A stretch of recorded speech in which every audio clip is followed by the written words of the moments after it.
सुरसैनिका कामेश्वरास्त्र निर्दग्ध सभण्डासुरशून्यका ब्रह्मोपेन्द्र महेन्द्रादिदेव संस्तुत वैभव हर नेत्राग्निसन्दग्ध काम सञ्जीवनौषधिः श्रीमद्वाग्भवकूटैक स्वरूप मुख पंकज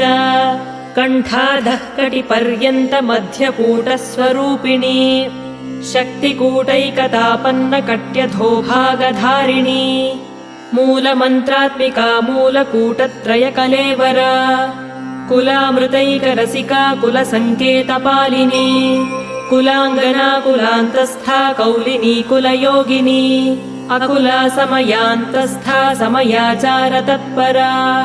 मूलाधारैकनिलया ब्रह्मग्रन्थिविभेदिनी मणिपूरान्तरुदिता विष्णुग्रन्थिविभेदिनी आज्ञाचक्रान्तराल